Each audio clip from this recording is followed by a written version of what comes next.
How's it going, guys? Preston here, Citizen Response. Got another video coming to you guys today talking about the ultimate Glock PDW build.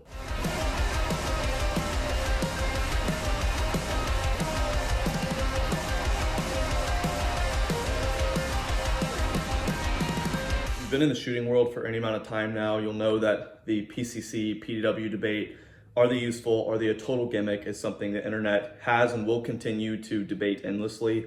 It's like 9mm versus 45, whatever, Glock versus whatever, it doesn't matter. There's always going to be a debate as to whether these things are even remotely useful or a gimmick. I actually have a few reasons why I think something like this in a niche role is actually somewhat useful to have, not necessary. But if you are looking to take a Glock, and the reason I'll talk about why I chose a Glock, and build it up into a PDW platform, you'll see that there's actually some pretty big benefits into your performance when you do so. For obvious reasons, you're able to use this brace and stabilize into your shoulder, as well as having an extra point of contact with this magazine holder. So this video is going to be broken down into three main parts. The first is going to be the parts list of how I built this thing out. The second is going to be the explanation as to why I chose all of these different parts. The third is going to be a little bit of philosophy of use and why something like this actually may be somewhat useful. The parts, so this whole thing is built around a Glock 17.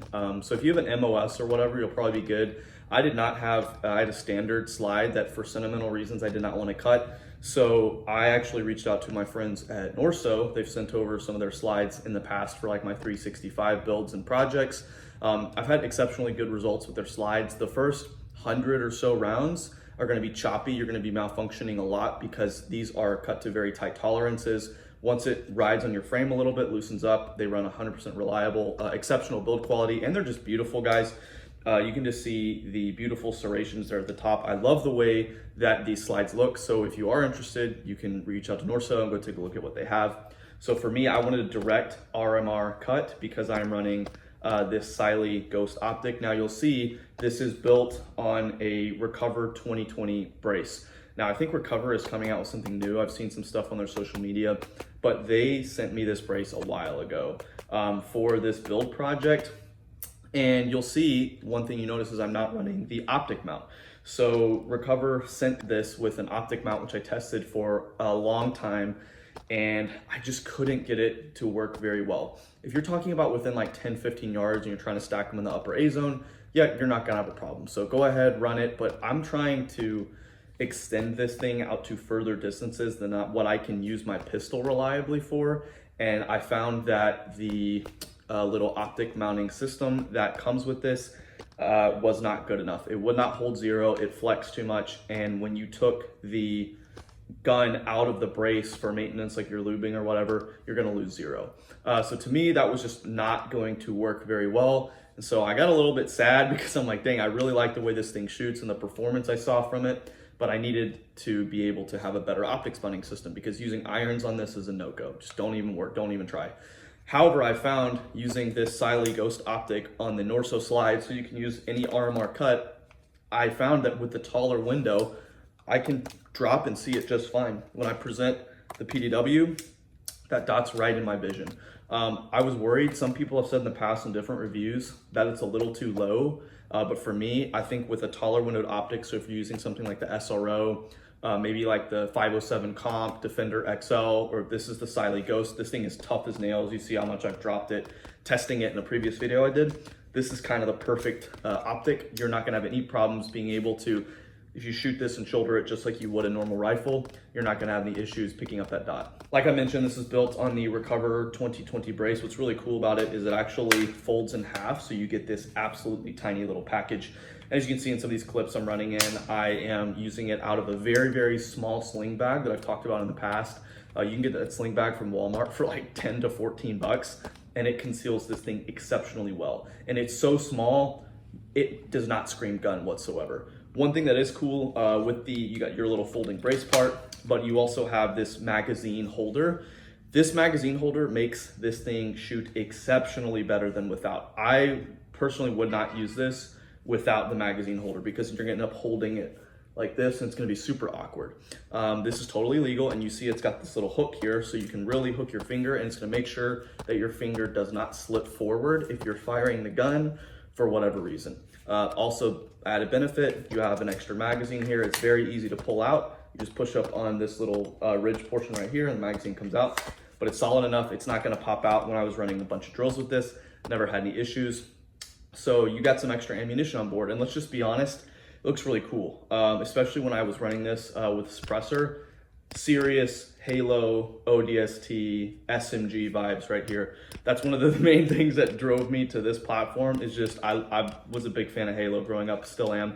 And this thing, I really wish I had a full auto Glock, just so I could get the full SMG experience. But just for the aesthetic wise, I do think it is very pleasing to look at and to shoot. On this side, I have a TLR1 HL. You know, it's not Surefire X300, but it works really great. These are very durable lights. And the way that this rail, so Recover includes some of these attachable rails, the light is in the perfect position where I can rest my thumb for a little bit of recoil control when I'm really cinching in that hand, because most of my recoil control is not coming from my firing hand with this PDW, but mostly just from locking in into the magazine holder. And then if I need to actuate the light, I can switch it right there. Super easy, very intuitive. For something like this, and we'll talk about some of the use case, you don't have to have a light on it, but I think having a light on it is gonna give you exceptionally more capability, especially if you're using it like in a home defense role or home defense setting. The final thing you're gonna see is, this is not something you can buy, this is something you have to make. This, to me, is one of the major pitfalls of running a Glock PDW. So the benefit if you're running like a SIG 320 Raider is you have a safety, an external safety, which obviously Glocks do not have external safeties. Now normally this would be riding in a holster, so it wouldn't be a problem. However, if you had this slung or you're carrying it around, and let's say you didn't have this on, you're either going to have to leave it without one in the pipe, rack it quickly to be able to come up to shoot, or you're just walking around willy-nilly with an exposed trigger, which for me was not an option in the way that I wanted to use this. So I wanted to come up with a system that I could use to be able to have the gun safe to carry around slung, throw it in the back seat of a truck, carry it in a bag with one in the pipe, however you want to do it. There wasn't anything on the market that came stock that would work. So what I did is I bought a trigger guard holster off of eBay. I cut, dremeled, and sanded it to the perfect size to fit in between the magazine holder and the frame of the Glock. And what's awesome about this, I have this little, this is a badge holder you can get on Amazon.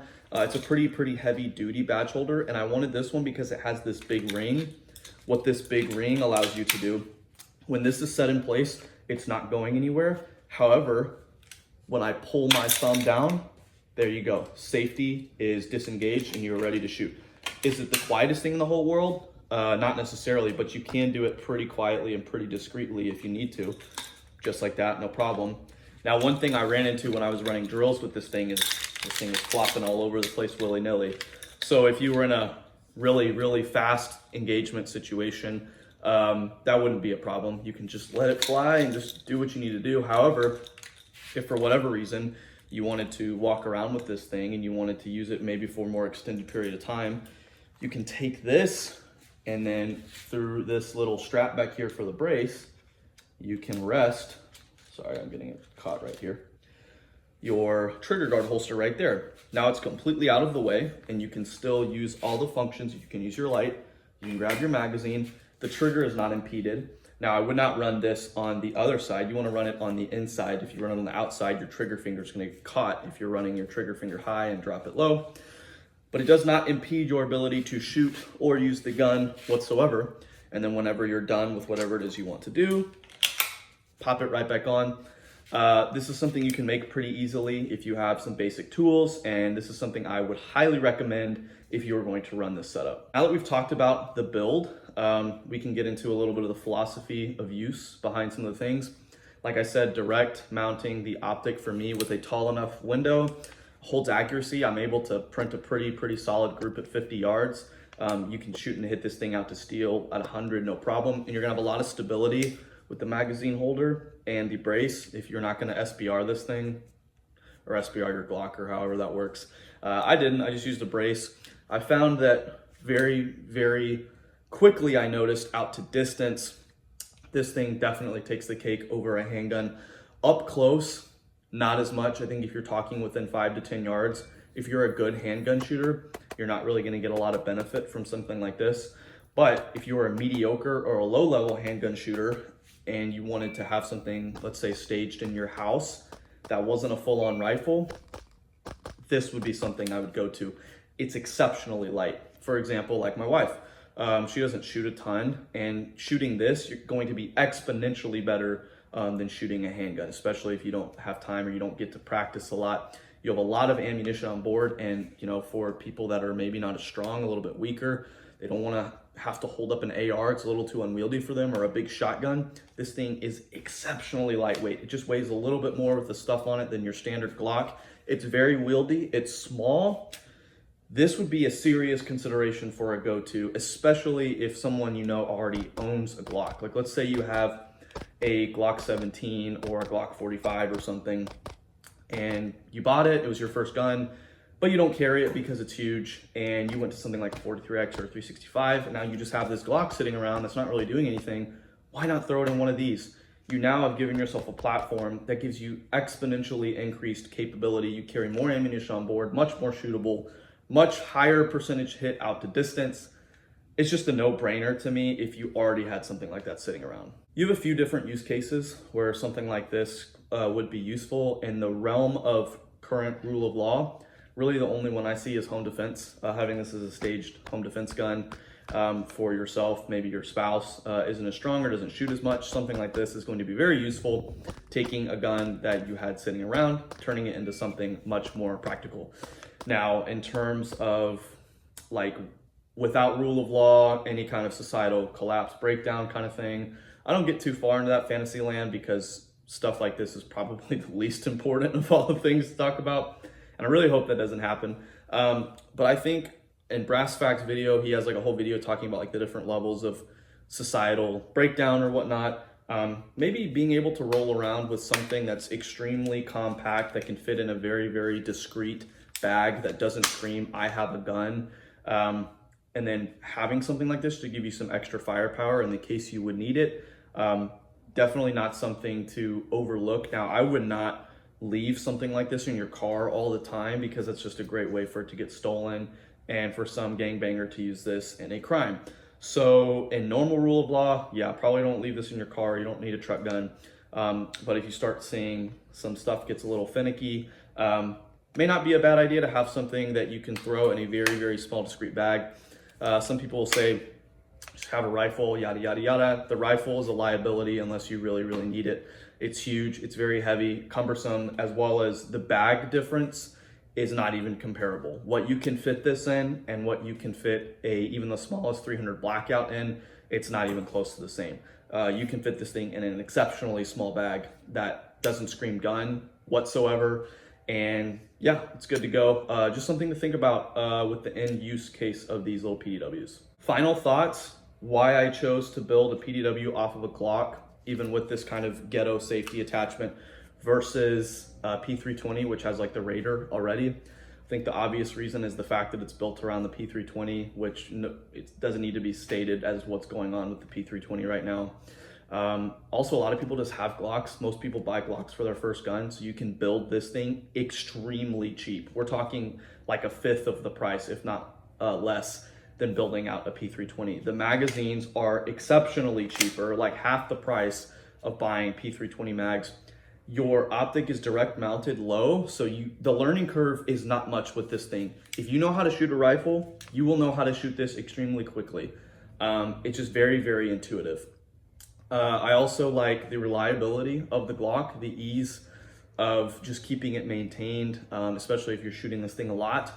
And the biggest thing I mentioned before was the lack of the safety. That's the problem. Now that's fixed with your little bit of ingenuity and redneck Dremel skills. You can fix that problem. And I think this definitely fills the role of a PDW, probably the best of anything that I've seen. Guys, as always, thank you so much for watching the video. Just want to give one more thank you to Norsso and Recover for sending out the integral parts of this build, the chassis and the slide. Just really thankful for them. I really appreciate companies that support things like this, pushing the 2A community, pushing ideas, putting out new things, trying new things. It's really cool. to see companies that support that. So if y'all want to support them, that would be really cool. Obviously, I don't have any affiliates. I don't have any financial relationship with either of those companies. But just, part of the thing, wanted to make sure they got the credit where credit is due for helping make this happen. Guys, as always, at the end of my videos, I like to share a little bit about my faith. If you aren't a Christian, you are a Christian, cool. I offer free Bibles that I'll send. If you haven't read it, I send it, it's like a chronological one, so it goes in the order of which things were written, so it's about 1,000,000 times easier to read. So if you're questioning, you've never read it before, maybe you're a new Christian, you haven't read the Bible before, guys, I'll send you one totally free of charge. I've sent a lot of them out, so you can hit me in my email or shoot me a DM on Instagram down below. Both of those will be down there. Guys, as always, thank you so much for watching the video. I really appreciate it. Get out there, train hard, stay safe.